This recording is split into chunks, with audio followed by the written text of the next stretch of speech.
Baik, silakan dibuka surah Al-Qasas, surat yang ke-28 ayat yang ke-7.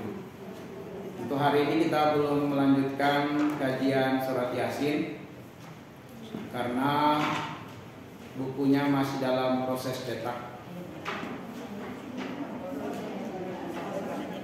Jadi kita kajian tematik dulu dan kita akan mentadaburi ayat yang ke-7 dari surat Al-Qasas. Surat Al-Qasas, surat yang ke-28. Surat Al-Qasas, surat yang ke-28, ayat yang ke-7.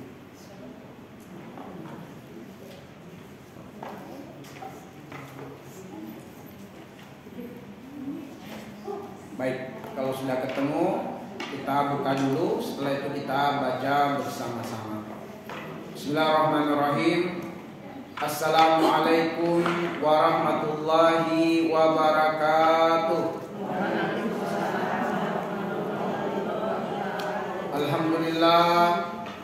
Alhamdulillahirabbil alamin. Wassalatu wassalamu ala asyrafil anbiya'i wal mursalin wa ala alihi wa sahabatihi ajma'in, amma ba'du. Allahumma anfa'na bima 'allamtana wa 'allimna ma yanfa'una wa zidna 'ilman. Walhamdulillah ala kulli hal wa na'udzu billahi min hali ahli nar.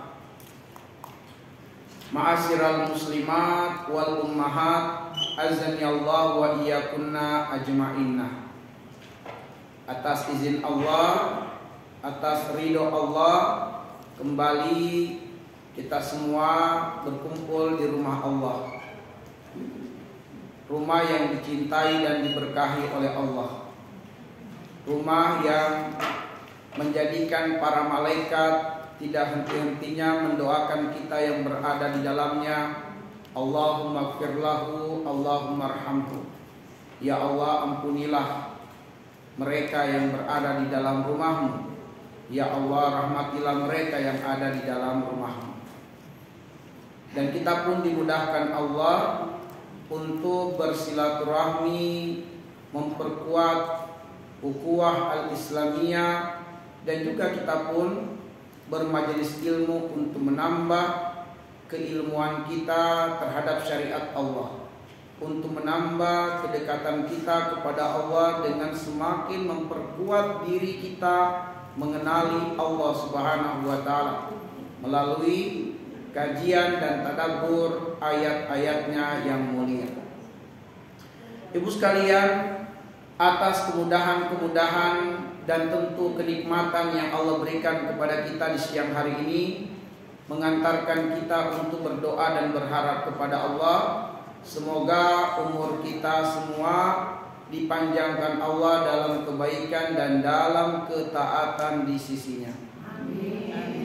Semoga Allah membanyakkan harta kita, harta yang diberkahinya, dan menjadikan keturunan kita adalah keturunan yang solihun dan solihat. Semoga Allah Subhanahu wa taala menyempurnakan amal soleh kita. Dosa-dosa kita diampuni oleh Allah Subhanahu wa taala. Semoga kita direzekikan Allah menutup usia dalam keadaan husnul khatimah. Dan semoga kita semua dan keluarga kita dikumpulkan di tempat terbaik di akhirat, di dalam surga Allah Subhanahu wa taala. Para ummahat sekalian, seperti yang sudah kami sampaikan di awal, kajian kita hari ini adalah mentadabburi surat Al-Qasas ayat yang ke-7. Mari kita membaca ayat tersebut. Saya baca terlebih dahulu dan diikuti oleh ummahat semuanya. A'udzu billahi minasy syaithanir rajim. A'udzu billahi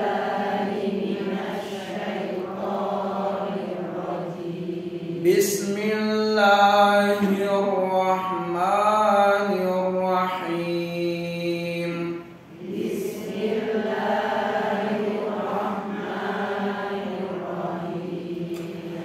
Wa auhayna ila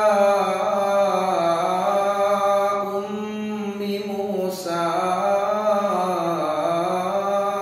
an ardi'i.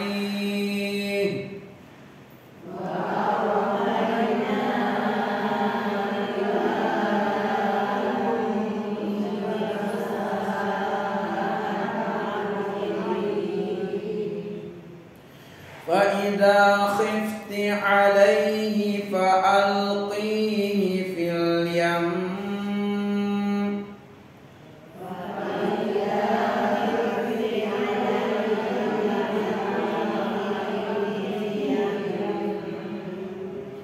فألقيه في اليم ولا تخافي ولا تحزني.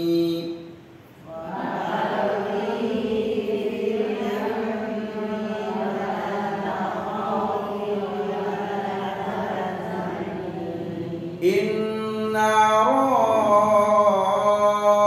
radduhu ilaiki wa ja'iluhu minal mursalin.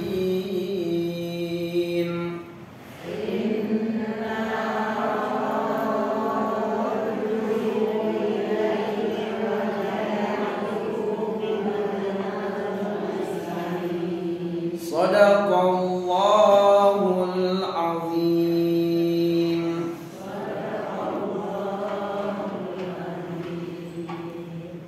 Ibu sekalian, kita terjemahkan surat Al-Qasas ayat yang ke-7 itu. Artinya atau terjemahannya, wa auhayna ila ummi Musa. Dan kami, kata Allah, memberikan wahyu kepada ibunda Musa. An ardi'ihi, susuilah anakmu itu. Yaitu maksudnya susuilah Musa yang baru dilahirkan itu. Fa idza khifti alaihi fa'alqihi fil yammi. Kalau engkau wahai ibu khawatir terhadap bayimu, khawatir terhadap Musa, bahwa Musa akan diambil oleh para prajurit Fir'aun dan dibunuh tanpa belas kasihan, fa'alqihi fil yammi, hanyutkan bayimu itu ke sungai Nil. Wala takhafi wala tahzani, dengan menghanyutkan bayimu ke sungai Nil, janganlah kamu takut dan janganlah engkau wahai ibu bersedih. Inna radduhu ilaiki, sungguh kami, kata Allah, radduhu ilaiki, pasti mengembalikan bayimu itu kepadamu. Wa ja'iluhu minal mursalin, dan kelak kami jadikan masa depan bayimu itu adalah menjadi manusia hebat, manusia terpilih, manusia terbaik, yaitu sebagai Rasul Allah Subhanahu wa ta'ala. Ibu sekalian, di dalam ayat yang mulia ini terdapat padanya dua perintah, dua larangan, dua janji, dan dua berita gembira. Saya ulang, pada satu ayat ini terdapat dua perintah, dua larangan, dua janji, dan dua berita gembira. Pelajaran-pelajaran akan kita uraikan berdasarkan dua perintah, dua larangan, dua janji, dan dua berita gembira. Dari situlah pelajaran-pelajaran akan kita ungkap. mari kita mengambil pelajaran dari dua perintah. Mari kita mengambil pelajaran pada dua perintah yang terdapat di ayat ini. Adapun dua perintah pada ayat ini, perintah pertama, an ardiihi, susuilah dia, yaitu susuilah bayimu, susuilah Musa yang baru dilahirkan itu dalam keadaan tenang. Dalam keadaan tenang. Itu perintah yang pertama. Perintah yang kedua, fa'alqihi fil yammi, hanyutkan dia ke sungai Nil. Hanyutkan dia ke sungai Nil. Untuk pelajaran di perintah yang pertama, susuilah dia dalam keadaan tenang, memberikan kepada kita pendidikan, memberikan kepada kita pengajaran dan pencerahan bahwa nutrisi terbaik bagi anak yang baru dilahirkan adalah ASI dari bundanya. Itu pelajaran pertama.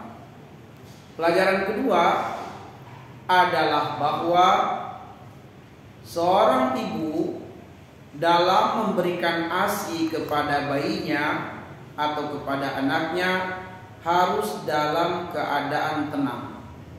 Tidak boleh stres, tidak boleh cemas.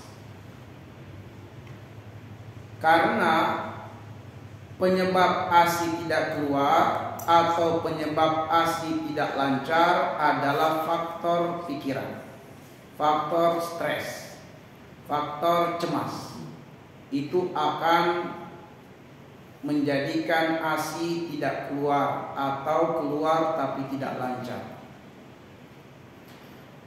Sehingga ibunda Musa disuruh Allah, susuilah bayimu dalam keadaan tenang, jangan stres.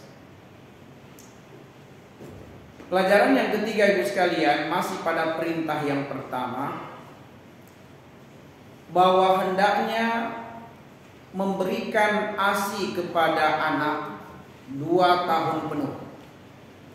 Hendaknya memberikan ASI kepada anak 2 tahun penuh berdasarkan petunjuk Allah di dalam surat Al-Baqarah ayat 233. Bunyi ayatnya, wal walidatu yurdi'na auladahunna haulaini kamilaini liman arada an yutimma radha'ah. Surat Al-Baqarah ayat 233.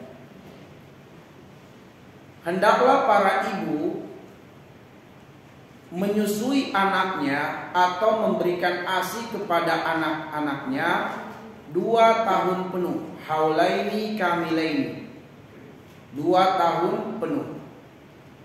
Apa hukum memberikan ASI 2 tahun penuh kepada anak? Hukumnya mustahab, sangat dianjurkan. Sebab inilah petunjuk ayat.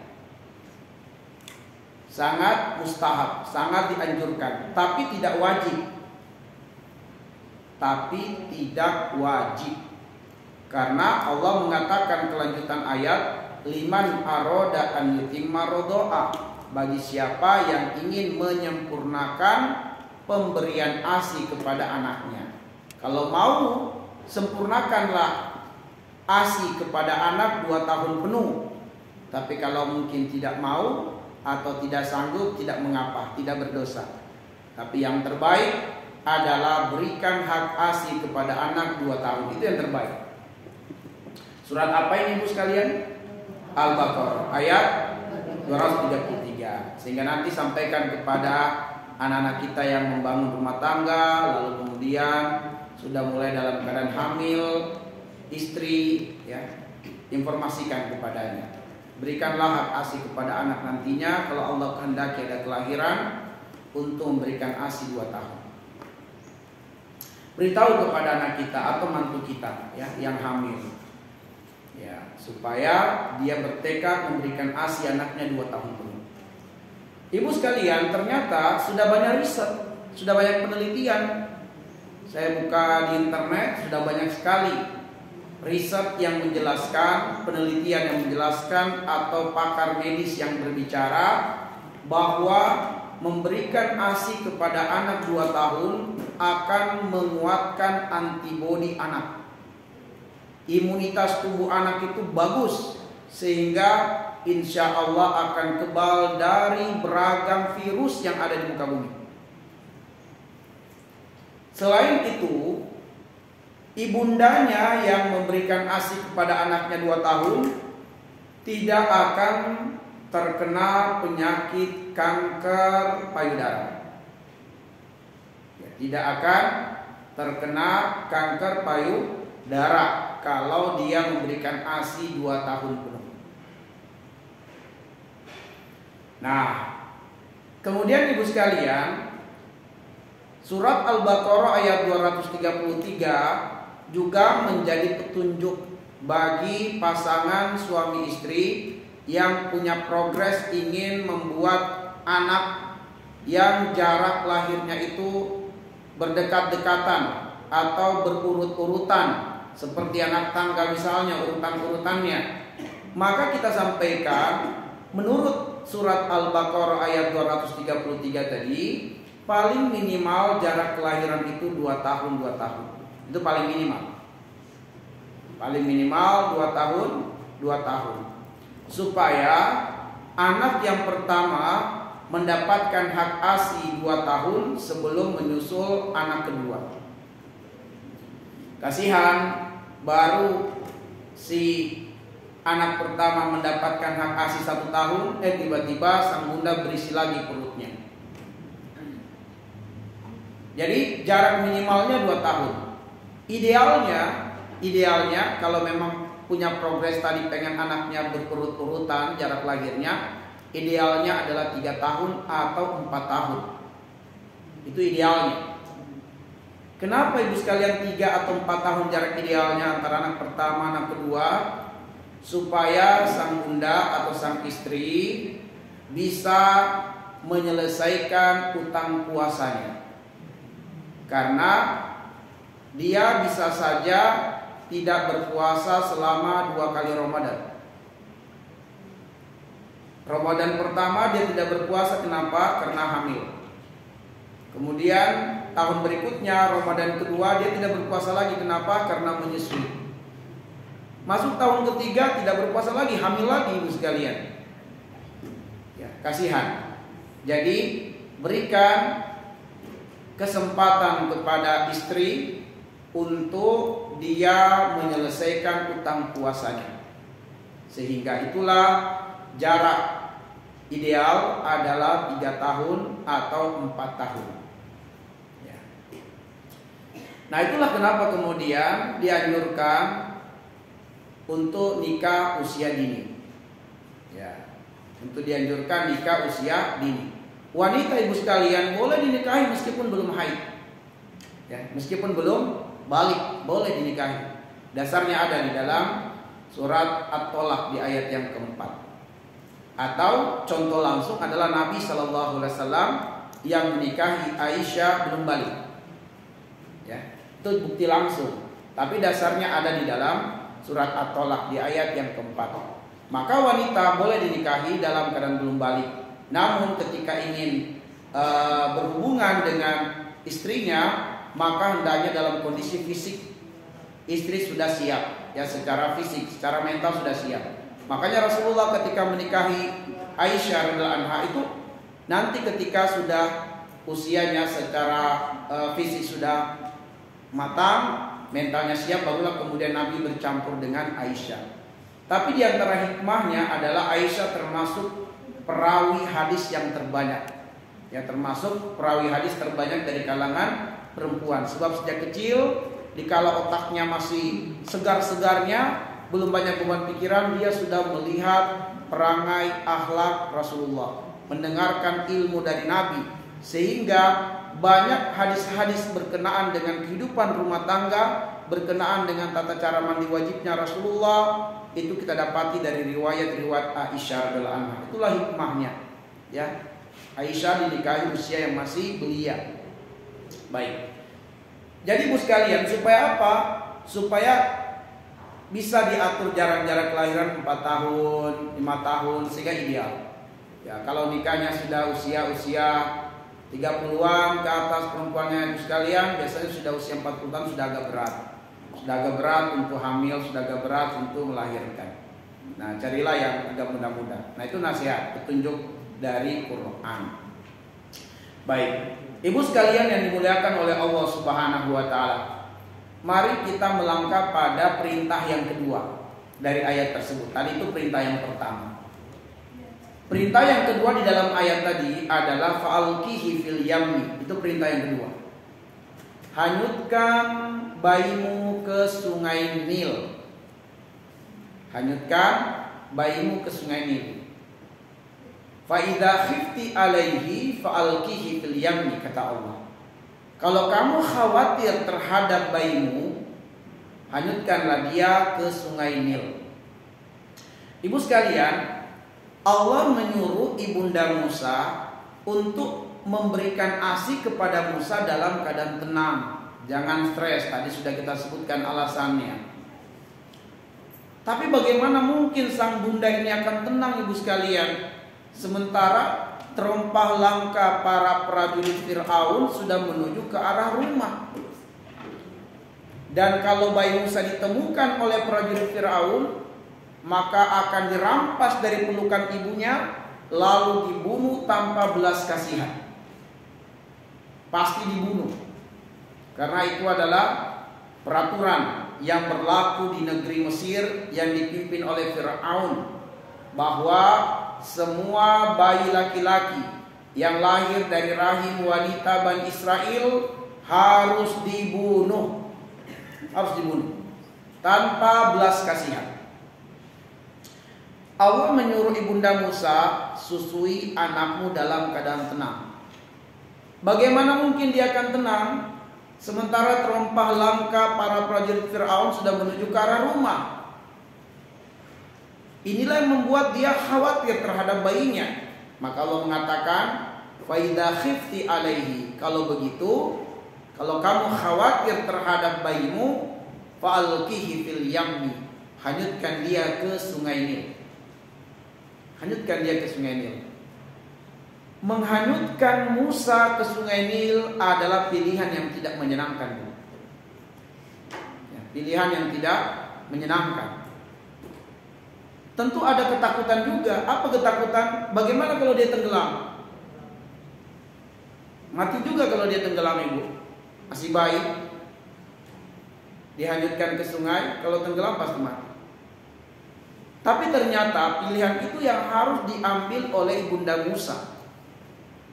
Karena kalau bayi Musa tidak dihanyutkan ke sungai, pasti peluang matinya 100%. Dihanyutkan ke sungai, ada peluang mati, tapi peluang matinya 50%. Peluang matinya 50%, peluang hidupnya 50%. Kalau tidak dihanyutkan, peluang matinya berapa, Bu? 100%. Maka ini adalah pilihan buruk yang lebih ringan untuk diambil oleh ibunda Musa demi mencegah terjadinya keburukan yang lebih besar. Nah, dari sinilah ibu sekalian kita dapatkan suatu pelajaran penting. Apa pelajarannya? Kaidah dalam ilmu usulul fiqh. Apa kaidahnya? Yaitu jalbul mafasidil asghar muqaddam lidaf'il mafasidil akbar. Mengambil kemudaratan yang kecil demi menolak kemudaratan yang besar. Itu kaidah penting dalam ilmu usul. Mengambil kemudaratan yang kecil untuk menolak kemudaratan yang besar. Kaidah ini, Bu sekalian, penting, dan inilah yang menjadi ukuran atau menjadi standar hukum untuk kita bisa memahami dan mengerti kenapa dalam syariat Islam jika pasukan muslim berhadapan dengan pasukan kafir di medan perang, sudah saling berhadapan nih.